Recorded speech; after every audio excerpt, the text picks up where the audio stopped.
We do not own the rights to anything or any music that's heard during the duration of this podcast.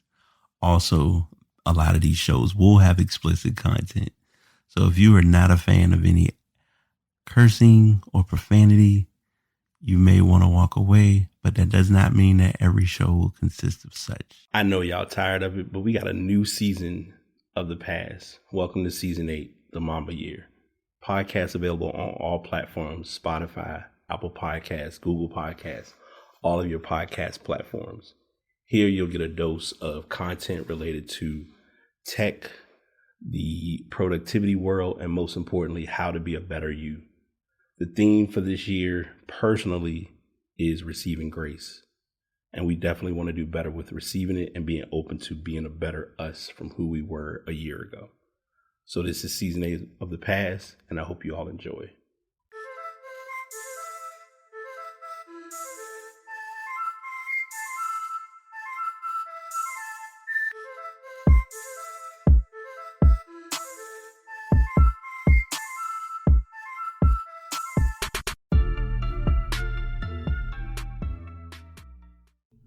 What is going on? How is everyone doing? Episode 403 of The Past is here. I'm your host, BT. Not gonna make light of what is. I'm going to make this is going to be one of the few times that I will be not following my traditional script of, in the middle of the podcast, you'll see the title or you'll hear about what the title means, or the cover art will be something totally different from the title. All of this is going to revolve itself around this main focal point. I have other topics I'm going to get into, but this one I really wanted to talk about while I had the opportunity to. And it hit it was a unique epiphany that I came across regarding this, so it'll all make sense. Probably about a week or so ago, I recall listening to, it was either said on a podcast or it was said in some form of media source, that when given too many screens, it can cause too many distractions.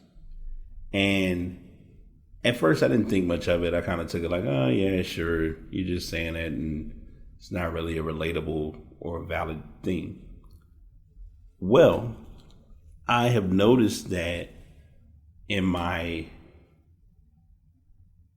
3 or 4 year tenure with tech and with just different things, it's actually kind of valid if you think about it. Here's what I mean.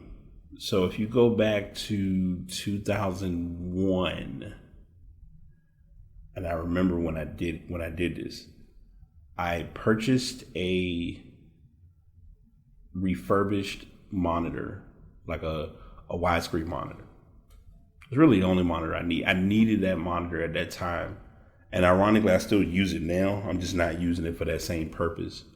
But having that monitor definitely helped in my workflow on so many levels. And why I say it like that, or why that's important, is because from that point after, if it was up to me, I would do more work utilizing just that monitor than using everything else. So as time progressed, I had that monitor, had the laptop that I was doing most of my design work with, totally fine, everything was cool. And I started my new role in tech. I remember getting a work from home setup that came with 2 monitors. Now, initially, I'm going to add this because this is key to this topic of this conversation. Initially, I was primarily working from 2 monitors for a good amount of time. Nothing extravagant, nothing extreme. I was in one place, I moved elsewhere, and probably a few months after that move, they upgraded from the desktops we were using that had us only using 2 monitors to the laptops. But now you add a laptop, what does that do? Add another screen or add another visual. So adjusting to that was, no pun intended, was a bit of an adjustment. And then in 2 weeks, it'll be a year since starting that role. But then I started as a software engineer.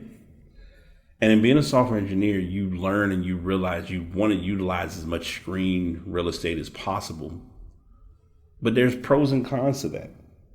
And one of those cons is that too many screens can become too many distractions.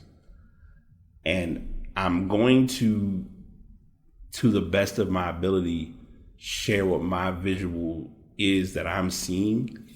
But then if you think about it, let me backtrack because I want to make sure I kind of surpassed a portion of the story. When I was in my previous place, and when I had the external, the widescreen monitor, the business laptop, then I had the work setup. These were two separate workstations in one area. So there could be a point where I could be doing personal work and then doing business work and kind of alternating between the two. And then thankfully, I can admit and I can be clean in saying that getting that reduced may have been one of the best ideas in the world because I needed that. I needed that reduction to bring it all home. So, like I said, I'm in the engineering part. Things have been cool. And then I get this accessory that is a suction where you can mount like just about any mobile device within a certain like portable mobile device or screen in this accessory. And I added my iPad. I had an iPad Pro. I think I had it for about 2 years by this point. And what does it do? It adds another screen. So by focusing on that screen, now I'm ignoring the main screens that I need to be working on. And then it's putting me in a more overstimulated, over multitask space of looking at, okay, what's the priority? What should I be working on? What should I be doing? And now so Wednesday, I tested this out. And it is a difference when you think about it. If you have just your main screens that you know you're working on and you're not utilizing said third screen to that extreme, place that to the side, and then any other monitors or any other displays, don't have them available in workflow or in work mode, in deep work or deep focus, in that focal state. And there's also a fifth screen.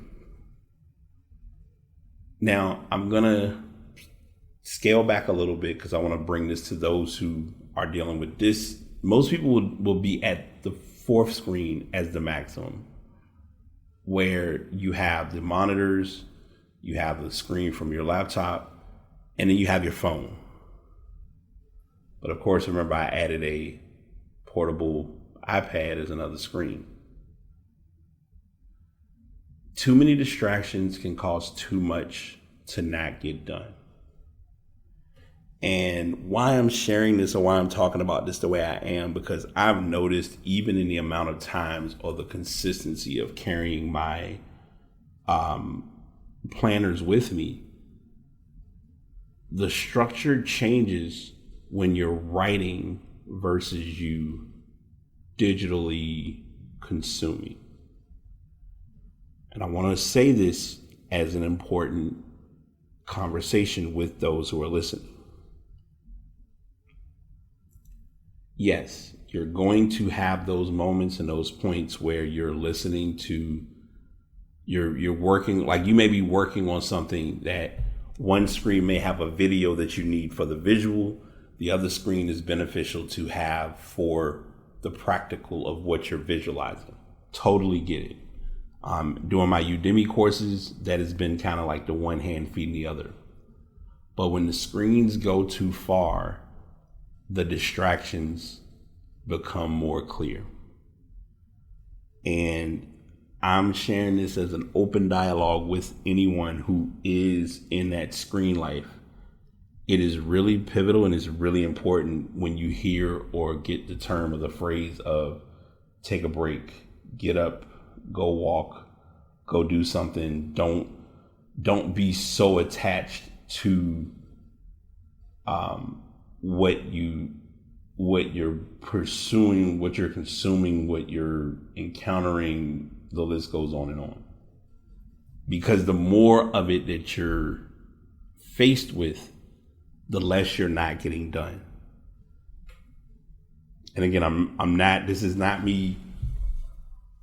doing this recording as a call out to put anybody on Front Street. I'm just putting it out there as a general statement of how clear it becomes for us as people and how the internet or how things can hit us. Like right now, the fight is still being fought and it's not really been pushed as a topic yet, but TikTok may be taken down. A lot of people are not going to handle that very well. But the reality is, if it does go away, you then put in a position of what were you doing before you had TikTok? Did your screen time reduce? Were you creating more content while TikTok was active? It's things to think about. So tying into the title, the image will likely show you the 4-screen reference that I meant and was talking about, and just being aware of where your mind may travel or could travel. And I'm a layer it like this too. And this is perfectly a safe space, and I am not putting anybody on blast of what I'm saying, but I'm making this clear as to things that are traditionally seen and noticed. A television can be on, visualizing something to be watched or consumed. That television can be on, and at the same time, someone can be on their phone and or on their iPad. Adult, child, pick your poison. You're not watching both screens. You just can't. Your mind is going to focus on one screen at a time. If you place, this just really brought it home. If you place too many screens, your task switching is now an overload because you're no longer you've thrown away multitasking. You're literally having to task switch between what is important to you in its moment, because something can pop up on the screen on the TV and now you've completely forgotten about whatever you're looking at, either on your phone or on your iPad. And it can definitely cause impacts in ways that you won't see on the surface, but you will see over time. So I just want people to really think about and be aware of their screen consumption, not even screen time, but just screen consumption in general. And literally, it's a reason why more people are talking about dumb phones, why more people are, even me, I've ping-ponged this idea so many times, I'm still unsure if I want to do it. Ping-pong and looking to get an iPod and just use that strictly for music. The dilemma, and I've had this convo internally, but it's been a realistic thing of, do I really want to go to that form of digital consumption and lose the live musical features that I gained? Because personally, radio tunes, I forget the other one, DI.FM, those were two streaming sites that I lived and breathed by. I'll put those links in the show notes for you all, because those were two playlists, and when I say playlist, I mean you sign up for an account with both one or both. I used both. DI.FM I used more for like ultra music, lo-fi. They had so many genres, so many different playlists, and I still use it to this day. I'm not gonna lie. But then I also had Radio Tunes, which Radio Tunes had one station that I loved, which was classical. And it used to be called Sky.fm. But the thing that's interesting with that is you can play it, set it to whatever station, put in the earbud, turn the phone over, get what you need to get done. Simple. Sometimes too simple. And that's also what I'm bringing up of why, like even for me doing my recording today, normally I would have both screens, I would have my whole setup, and today I was like, no, we're gonna one screen it and not feel as bombarded by having a bunch of screens throwing a bunch of information at one time. So be more aware and be more in tune with the amount of screens that are in front of you. Gonna do a quick business update, and I have a feeling if I'm hearing what I'm hearing, I think that is the rain going to town outside. Give me one sec, because I usually would be able to keep track of this, but it looks like it is definitely coming down today. And if it is, it's not like I can go out and stop it or anything. It's the rain, so it's another day at the office. Let's see. Hang on one sec. All right, sorry about that. Yeah, I did a transition, and I'm going to promote that in a moment, but I checked online because I was looking at it. I was like, let me check the weather. And then I was like, wait, I got apps blocked. So let me unblock those, look at the weather real quick. And surely enough, it showed light rain at first, but now it's saying rain, and it'll be raining for the next couple of hours. So I was like, okay. So I'm glad I was able to at least get up and get going and getting my motion going. Because at first I was like, I really wanted to just chill, especially with the weather being how it was and traffic was a little weird. But things happen. But this is a good promo. I'm gonna share it each week. 3 devices that are my babies: Ono, the Ono roller, and the Ono scroller. I have been using the Ono roller for over almost 2 years. I would say I'm saying 2 years, but realistically about 1.5 years. I've really been attached and latched to the Ono world, if you will. And the Ono scroller is the new kid on the block. Ironically, I'm still looking to find my aluminum one. I had like a higher quality Ono scroller that just randomly disappeared. So I'm still on the hunt for that. But I do have a promo code for their products if you're looking to purchase those. I also have if you're looking to get into starting the process with digital well-being and you don't want to get thrown for a loop and get chaotic and get tricky. Bagby has been and will forever be my favorite brand of promoting and pushing the importance of digital well-being. They introduced me to the book, or talked about the book, How to Break Up With Your Phone. They have that book available on their site. I believe it. I'm not sure if it's directly from them or if they have like an affiliate link for it, but I have a promo code with them as well. These links are in the show notes. And Bagby is the signature item I always pick with the owner, because the owner is very transparent. He puts up him and his wife. They post content frequently, but they post it with intention, and I do like that.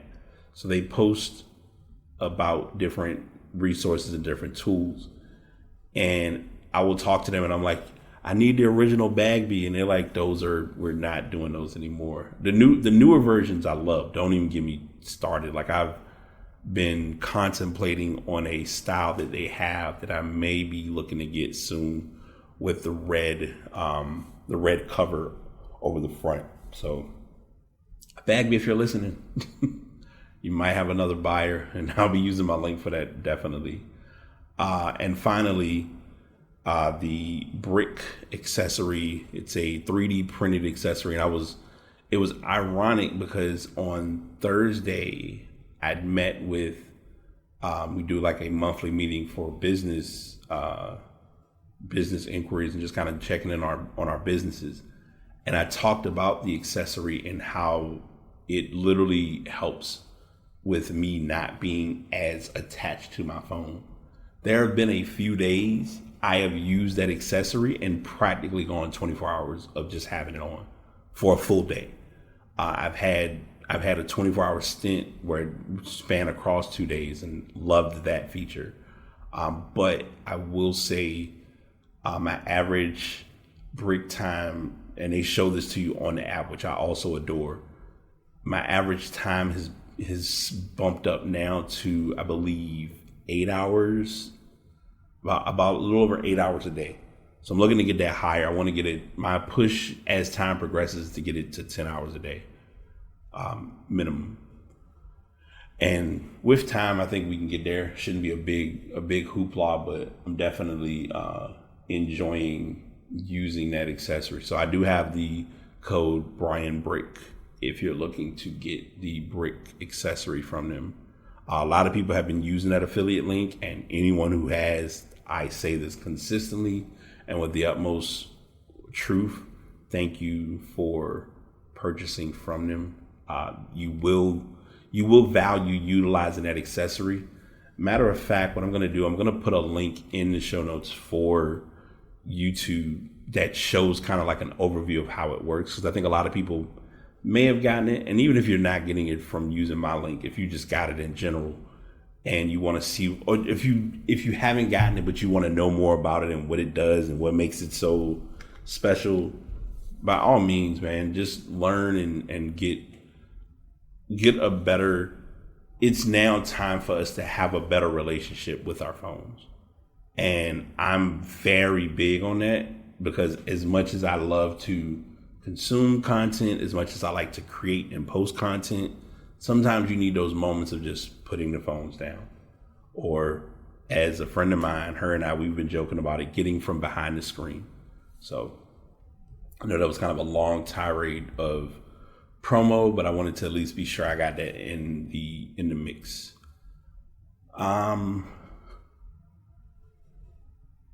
My business, like I just mentioned, I've met with other business owners and have gotten more of a connection on what I'm looking to do, where I'm looking to take the business. I also did an event that helped with getting some inspiration on not selling the product short, but also still making sure I'm doing what I need to with my business and not kind of sort of doing it. Because when you kind of sort of do it, you kind of sort of get what you get back from it. So I'm learning that and getting a better handle on that. And it's been a big impact on my workflow in more ways than a few. So that's what I have for that. This is a sad moment, but it's also a joyous moment. And I don't think I talked about it a lot on the podcast, but I'll talk about it in a simple form. I've had a mentee that I've been working with for the last, I want to say, October, November, December, January, February, for about 5 or 6 months. And it's been very refreshing. So I can remember the conversation when it all got started of, if I was looking to help someone with being for their internship, and I said, yeah, I'm open to it. Met the young lady, her and I had a few conversations. We met a good amount of times. I think on my end, this taught me to work harder on scheduling and allotting those times and windows to converse and get things like that set up. But I share all of that to say she was able to get the designs that she was provided, worked on, and completed. I helped her with some tools and tricks with what I love to call agile scaling, scaling your products, scaling your business when it comes to, like, if you're looking at trying to get something from idea to design and what that looks like. And it showed me how to improve on getting idea to design in a more fluid manner. So little things like that, like it was helpful for her, but it was also helpful for me because it forced me to hold myself accountable on what I need to work on with my business and with my day to day and with different things in regards to that. So I definitely learned a lot. I valued a lot with working with her. Showed her the utmost support. And hopefully, and I don't have it now, but I'm going to, as time, as she works on stuff, once she finishes the class, hopefully she passes, because I'm on my end, she did a great job. I know schools can be kind of critical with stuff, but her working with me, she was nothing but on par with what she worked on, and everything seemed like it came out okay. I didn't hear anything from anybody on not getting what they needed, so it was a good component on that aspect of it.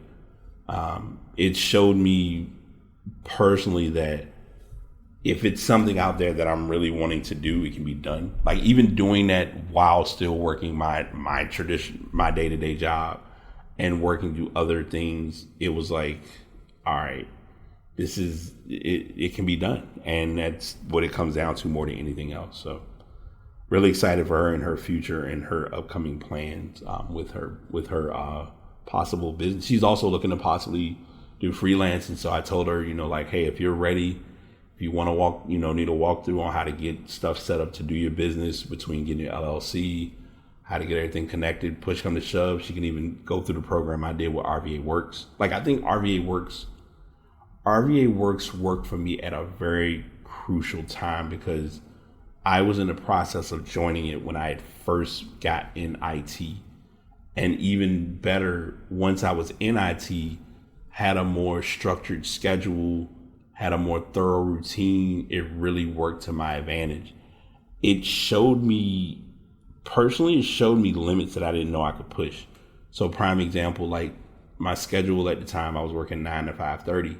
But on those particular days at that time, I was working from home. I was working in office. So I would have to leave from the office by 5:30. And I think the class was from 6 to 9. So there were a lot of days or a lot of moments where I was like, all right.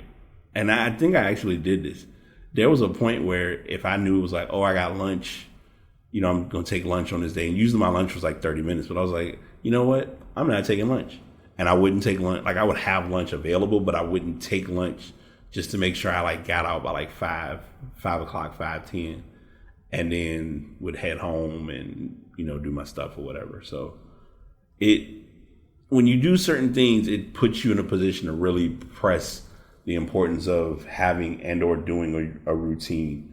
And many people who know me have heard me say enough times, I'm pretty much like the live and die routine guy. Like routines have been, will be, and shall forever be like the thing that keeps me in tune. Before I go into my next topic, I want to talk about this now because I've got some homework, and my homework is only because my friend Anisha, she was on episode 400. Go back and check that show out. Definitely was a doozy, but it was, and I say a doozy, but it was a great show for real. Like we vibed, and I think it helped get her in a good position to get back to the mic and talk your shit. You know what I mean? Like that's what it's about. And I haven't had fun like that in a while, and as you can tell now, I'm like kind of getting in that chills in with it. But I say all that to say, I shared with her an image of a book that I just purchased, and I shared it online already, but I shared it with her, and she was like, yeah, I definitely need to get a copy. So we've both gotten our copy. Cal, I'm giving you some promo. It is called Slow Productivity. And I'm talking about it in this regard now because once I'm finished reading The Subtle Art of Not Giving. Yeah, so the book is called Slow Productivity, the Lost Art of Accomplishment Without Burnout. And I am here to tell you, once The Subtle Art is finished, her and I are going to be starting on that book, and you will hear a lot of information related to slow productivity. One thing he talked about one one of his more recent episodes is in talking with people about the book. He was able to kind of see it land under three pillars, which ironically, I'm under all three in some facet because I'm an entrepreneur. I have a corporate job and I'm an artist. And even with me sometimes having to remember, like people will say, oh, I'm a creative. And it's like, yeah, you're a creative. But if you're creating any type of content, that's some form of artistry, whether you realize it or not. So it's pushed me even more to really want to get into that book and really chew it apart and see. And when I say chew it apart, I mean it as really get the basis of what's being talked about in that book. So excited about that and other things that are in store. First and foremost, shout out to my sis Tiff. Tiff has been in the mix now. Her and I, we've been rocking now for about almost 4 years. She came on a show with a mutual we have, Maisha, and someone she knows. I'm not gonna put his real name out of respect, but everyone knew each other. So she came to a couple episodes, and her and I have been pretty close ever since. Been keeping track of her with the kids, with the hubby, with life. And she put up a status today that it hit me because it made me think about 4 things that I need to make focal points that I've kind of gotten away from. And that was my relationship with God, internal happiness, focusing on myself. And I put finances. She put like a different term, but just getting my finances in a more stable position than where they were or where they are. Something I want to talk about, and I mentioned this earlier. I'm not sure at what point, but it was something to really resonate on. If there was something you were doing right, and now that thing is being done wrong, what did you do in that transition? And here's what I mean by that. This is so random, but I promise you, it's a message to my madness. Y'all know how I do. If you've been listening to the show long enough, I'm not a newborn. I'm just a guy out here trying to live and make things live and let live. That's the name of the game. But when I was in my teens, even my 20s, I would say my teens, my 20s, and a good amount in like my early 30s, I was on the basketball court. I stayed on the basketball court. I stayed moving. I stayed active. And then I stopped. And I need that understanding for myself as to what caused me to stop. Because now I know for a fact that if I want to even remotely get back into a better, healthier me, yes, you got to eat better. Yes, you got to diet in a proper manner and get the proper protein intake, proper food consumption, all of those things, and moving your body. But I need to understand for myself, what did I do different? And I get it. Yes, I worked in health, between working healthcare, between working in IT, mostly being in a sedentary role. That's fine. And that's somewhat of a factor. But then it's also like, even in times that I was in a sedentary space, like if you're in school, you're sitting most of the day. Yeah, you walk in class to class, but you sit in class, you get information, go to the next class. But then I also was recreationally active and just go. What do we do? How do we do it? What do we work on? Et cetera, et cetera. So just finding that transitional point and really getting back into that zen. And even with these 4 elements, like my finances, there was one point my numbers was on point. Like I used to give so many tips and tricks to people. I want to say, because they used to be, before it was Wells Fargo, it was Wachovia. Every bank, newsflash if you did or did not already know, every bank was once another bank at some point in time. The end, call it what you want. They all been under somebody's rock or somebody's shield, whatever, in terminology. I say that because I believe before they were Wells Fargo, they were Wachovia. I was with Wachovia for a long time. Wachovia did this thing, and Bank of America does it too, like every day. I've got a Bank of America account, and every day Bank of America sends me the exact same text, which I'm not surprised that they're sending it because, I still have the account active, quote unquote. But it literally will show like what your available balance is. And anytime you do any transactions, it's like, yep, you did the transaction for this. yep, you did a transaction for that. You purchased this. And of course, now we're using Apple Pay. And you really, as people, and I'm saying people meaning me, you have to really not just balance your checkbook, but really keep an eye on your funds and knowing like, hey, I got this amount. This amount could be coming out soon. So don't go crazy spending like you got a whole lot of money. It's those little things like that plays a part into how to maintain and uphold your finances. So yeah, I'm definitely gonna be pushing harder to work on those elements, and the relationship with God part sticks out the most by far, because even one of my friends, her and I, we had a convo catching up, and I told her, I was like, yeah, I was part of the daily plan that we were doing for the Bible app, and I kind of just stepped away.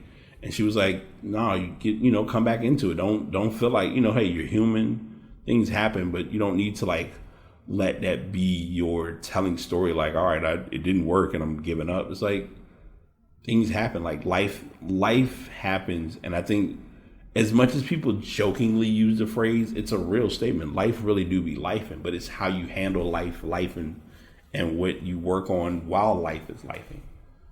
And that's just what I'm gonna say, or how I look at that piece as a whole. If Jarrell were here right now, he would say, and he's gonna laugh, Nashawn, Jarrell, whichever term, but a phrase, whichever name option, excuse me. He would laugh because I'm always buying things. And he'll joke with me on one hand about me buying it, but then not long after he'll be like, yeah, I got it, and I'm definitely glad I did. And I'm saying it like that because I got him again. He heard me talk. So I'll give my breakdown about this, and then it'll all make sense. Happened to be on YouTube, looked at an article or a video showed up talking about one of the early iPhone models and how they made this case for it. Apple had a case exclusively made that was known as like the barely there case. There's pros and cons to this, and we're going to talk about this in true form. Apple, when they make a lot of their cases are for the aesthetics. They're for the look. They're for the appeal of, hey, I got a case. Not, hey, this case is going to protect my accessory or protect my device. Case in point, everyone who talks about them and knows about them, when you hear or are made aware of the word OtterBox, OtterBox cases are going to make sure your phone does not go through any bumps, bruises, or whatever the case may be. Now, the trade-off that everybody complains about, but it's not a horrible trade-off, is their cases are bulky. But they're bulky because of the fact that when you put an OtterBox on, it's going to protect your phone.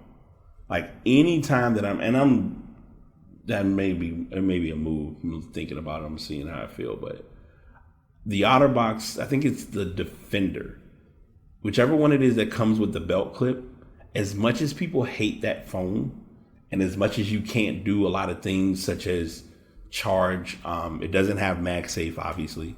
It does not have you can't connect much to it. It's very minimal in detail, simple in design, but annoying to use. It does the main component of, if you hold it and you are somewhere and it drops, your phone, you literally can pick up the case and it's almost like your phone didn't even fall because it handles a very large fall. However, a lot of cases by Apple and a lot of other companies are nice looking cases, but they're not intended to protect your phone. A few years back, Seth Rogen had Neil deGrasse on his podcast, and he was talking about how when you buy a phone, you're not supposed to have a case because you're intended to learn your phone and how it's used. Adding a case to it is making the phone heavier or making it larger or whatever.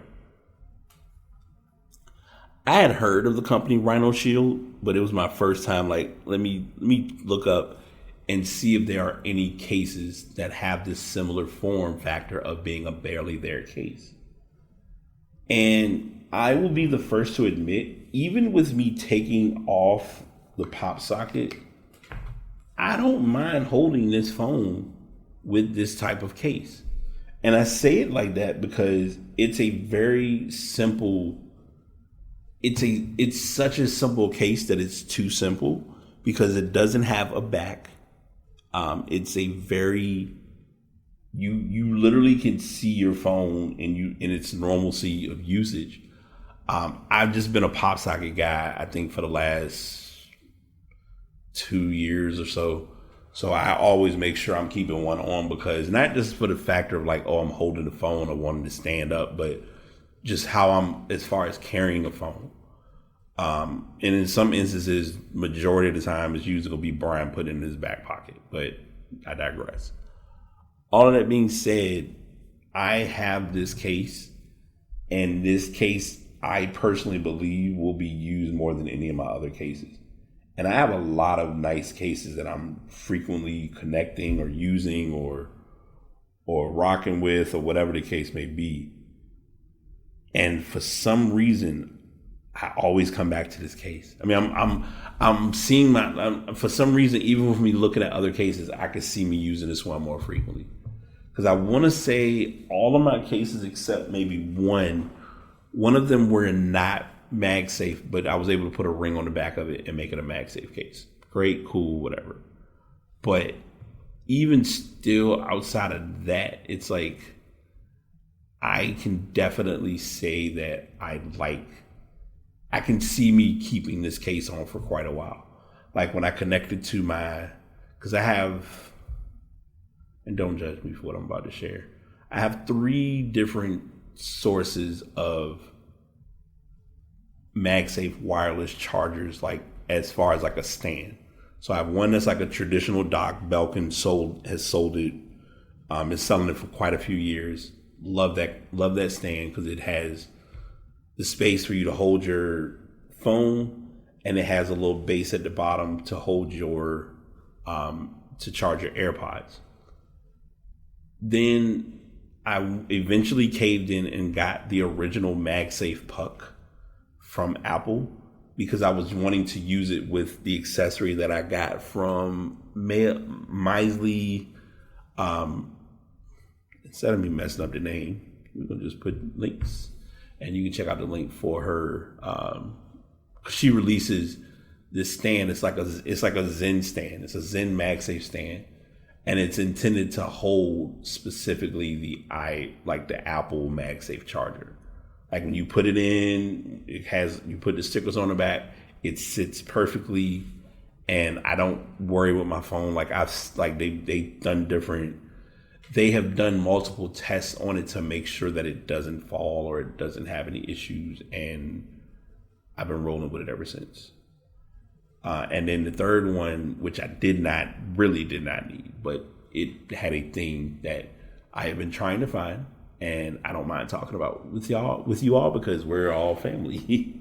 But a while back, Anchor made an accessory called the Mag Cube. I think the Mag Cube is probably one of my favorite accessories ever by Anchor, because it is literally in the shape of a cube, and it has the ability to charge 3 devices. And if you look at it in its form view, just as the cube, you'd be like, oh, it can charge your phone. Like you can put your phone on the top and it'll charge that, or to charge the AirPods, and that's it.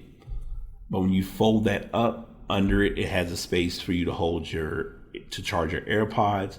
Then it has a little piece where if you press the button and it pops out to the side, you can charge your Apple Watch there. Basis always does things to not counter what what Anchor does, but to push it a little bit further and to get you in the right product bucket, if you will. And I say it like that because the charger that they have does this and then some. It's a smaller rendition of the Cube. It has like a pop-up type of feature. If you sit it on the table, press on it a little bit, and it pops up. And then inside of it, it already has the cord for the USB-C charge. So you have that cord. It's not the longest cord, but if you get an extension, or if you're not traveling a lot with it, you can just set it off to the side and then plug it into the wall with a 30-watt charger. And it has it has two of the options, and it has a third, which I'm going to talk about in a moment. It has the option for charging your phone. You sit that up, and then right under it, it has the option to charge your AirPods, your wireless earbuds. And then there's a USB-C port on the side that you can use as an accessory to charge another USB compatible item. But they have different companies sell the accessories so that you can connect your Apple Watch. So I found one that has that. I found that specific type of adapter. I think I got it from like Temu, and connected that, and I love it. It's like I can carry that as a travel companion for charging my phone, and it is like, it does the job with no problem. Typically, most people will charge your phone overnight anyway, and I've used it for a little over a month, and I don't have any problems with it at all. So yeah, going all of that to say, if you are in possession of a phone and you want a case that's not a dominant based case, try out give the Rhino Shield case a try. And they have it for multiple models of the phone. So just look for that if you are interested. You're probably not you may hear this podcast. If I edit tonight, you may hear it tonight and you'll get the news, but you'll notice it tomorrow morning. We are getting ready to go into daylight savings time. So you will be, quote unquote, losing an hour of sleep. It will affect people who are in jobs that are in the office, things of that nature. As far as that hour, you might not. Companies, it's always weird how companies set that up with the hour part. So remember, spring forward, fall back. Hopefully we don't experience this in fall, but we'll see.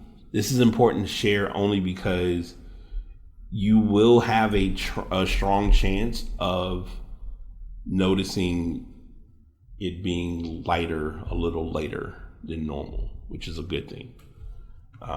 Because in some instances, like you get off work at like 5:30 and it's already dark outside. You're like, wait a minute, I literally just got outside. Like what's going on? How did this happen? But voila, here we are. So I just wanted to give you all that reminder. So like I said, if you hear this on Sunday, this will basically be a reminder, if you have not already done so, to any manual clocks you have, make sure those are adjusted and up to date. Before I pass the message, I swear my consumer brain is so blah sometimes. I have a wall clock that I purchased a few almost a year ago. Actually, it was over a year ago. And when I purchased it, I was like, I don't know if I might use it, I might not use it, I'm not sure. We'll see what it's about. But I'm glad I do have it, because it is a very good clock when it comes to, keeping track of the time or whatever. So I've had the clock, and one day I was like, man, I don't know what a remote is, can't find it. I'm not sure what's going to happen. Soon it's going to be daylight savings time, and I don't have no clock. Like I've used this clock on my wall, or now it's on I have it kind of on a stand just sitting. And I'm like, well, what do I do? What's my next step? So I go and try to get this clock online. That's like a really nice wall clock. Bit on the pricey side, but it's worth its price. Has like this night light feature. You can set it up so that the light isn't on behind it, but you can also have the screen still show the time, the date, it shows you a lot of detailed features that most people wouldn't even think of looking for on a wall clock, and it's in digital. And I'm saying this because it's important. I'm not a person who's against reading analog clocks because, ironically, my clock on my watch is an analog clock. But I usually, if I'm in a needing to read time to see what time it is real quick, I'd rather have a digital clock to just know, like, okay, it's 2:35. But by the time I had ordered it, and then I looked and I was like, oh, I got the remote, so I'm going to use my clock that I already have. And I tried to cancel that other order, and I was like, they're like, yeah, it's not really eligible to be canceled. And I'm just like, well, I guess I'm gonna have two clocks. Either I'm gonna have two clocks, or the second one, I don't know. I got to do something with it because I'm just not wanting to not have it go to use. So we'll see what happens with that. But it was funny, but it wasn't funny. But it was also like, dang, I did not need to like purchase this just because I saw it. But you know, it is what it is. Pass the message. I say this all the time, but I feel like this is one that I probably have done before. So if you've heard it already, I understand. If you were like, hey, we at the end, it was a pleasure. It felt good to support you. And we'll leave it at that. But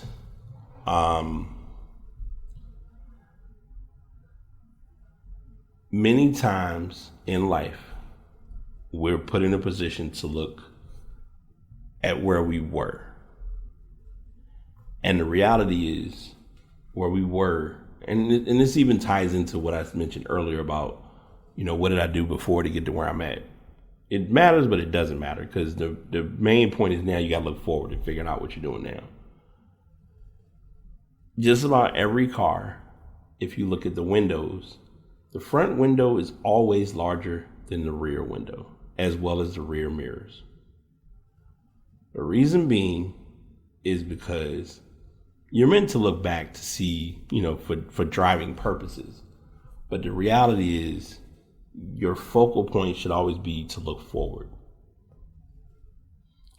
If it was in reverse, where your window looking forward was less visible and your windows in the back or looking in the back were wider, you're never going to be paying attention to where you're going. So all of that being said, and to kind of leave this as a message to pass along to you all, look forward, but don't ignore those little things you see from before. They happen, they exist. You don't want to deny or disregard them, obviously, but you still want to put your visual and your focal point on the future, the now, the present. The present is a present. And you got to look into the present to value the future. Many times in life, like I said, we're so hung up on what was, what we could have been doing, what we should have been doing. Oh man, I feel like I need to be blah, blah, blah, blah, blah. And I'm not where I should be. And it's like, okay, change it. Do something different. I was having a convo with someone yesterday, and it wasn't that everybody was doing it in this regard, but it just happened. Like everyone was in like not even a needing space, but just in a valuing time space, which it happens. Totally fine, totally okay with it. There was a new moon. The new moon, I believe, officially hits on tomorrow. Obviously, daylight saving time. But it also plays a part in just a lot of actions that were going on.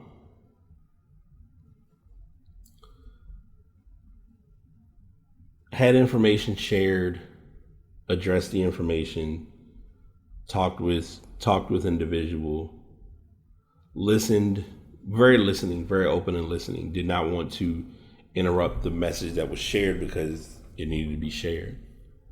And I basically was as polite in saying, no one cares. In the last couple weeks, or not weeks, couple days, I have the bracelet for Nobody Cares Work Harder. I took it off Because I don't need to visually know that nobody cares. I know that nobody cares. Because if they did, they would be more invested in what you got going on. And they got their own stuff going on, which totally understandable. Totally not surprised. But you have to go through what you're going through, figure it out, make a plan. I talked about it a little bit last week, and I talked about it even during with the execution board party. My friend Special gives this story, and I always tell people this, and everyone talks to me whenever they start talking about, oh, I got this going on, got that going on, this happening, I got to do this, and this is like, I come back with the same question every single time. Do you have a plan? Do you have a pen and paper? You got the window. The window is wide. It's wide. It's there ready. You're looking forward to see what you got to work on. But you got to start writing things out so you know where you're trying to go. Generic example, and then I'm going to close. When you put paper in a printer, nothing's printed on it, right? Obviously, nothing's printed on it. Showing age, but judge all you want, don't care. And I can do it from both sides. I can do it from digital and physical aspect. When you go into, for our generation, it was MapQuest. Some people did Yahoo Maps, whatever worked for you. And you put in the location of where you're going, along with the location of where you're starting. And then it gives you this list. And you like, if this list is too long, I am going to have a lot of pages. But, it is what it is. So let's say you got 3 pages. Now, when you print that off, those blank pages now have information on them. When you open up Waze, Yahoo Maps, Google Maps, Apple Maps, whatever map app you use, the first thing it's going to say is select the destination. And you put in the destination where you're trying to go. Once you put in that destination, whatever was not on that map now is going to start to break down. All right, you're going here. So for you to get from here to here, you're going to have to take this route. This is how long that route is going to take. And we're going to start giving you directions on how to get to that route. Boom. You got everything you need. Let's make it happen. And you make it happen. It's simple. And I'm saying it in a simple manner, but I'm also breaking it down in a realistic, like, this is the real world. This is how it's like, to say what I was saying is the expectations. And when you open your planner or you go to your digital planning app, nothing's in there. Even if it has an hourly breakdown, nothing is broken down for each hour because you need to tell it what you're doing each hour. So start looking in that mirror. Stop looking in those rearview mirrors and start looking in that big window in front and start writing it out. I appreciate y'all for tuning in. Wasn't my worst show, and I'm not critiquing it hardcore, but speaking real, y'all know I'm usually well prepared and well versed with what I'm gonna share, what I got to say, but this one was kind of like an impromptu, but I wanted to be sure that I at least was a man of my word and being sure that I gave you all the content to address what's been going on. So we'll have more in store over the next few days. Fingers crossed. Should have some fun content for next week. I believe it'll be St. Patty's weekend. Some people are going, and you hear all the, I'm so celebrate. It's not my ethnicity. And it's like, all right, man, look, if you can go somewhere and get a happy hour, just go get a happy hour, take a drink and be quiet. Or just stay home and relax. Like, you don't need, I get it. Everyone wants to express their thoughts and express their feelings. It's nothing wrong with that. But when it becomes so chaotic to the point where it's like, yo, is it really that deep? And for some people, for whatever reason it is. And it's like, you sure? Like, help you to help me to make sense of it, because I'm not seeing the deepness of it. But then again, I also could be in a shallow mindset about it too. So that's what I feel, and that's where I'm at about it all.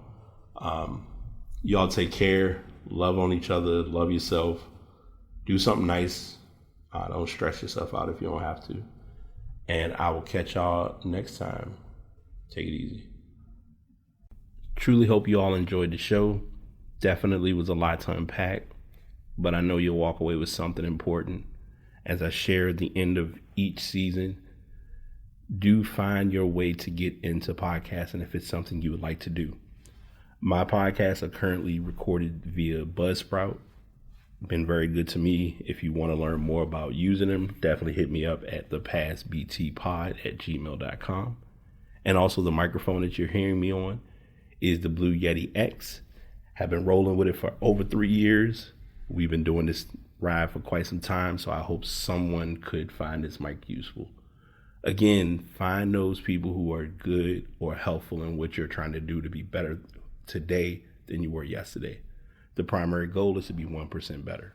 Hope you all have an amazing day, and we'll be back again to do this next time.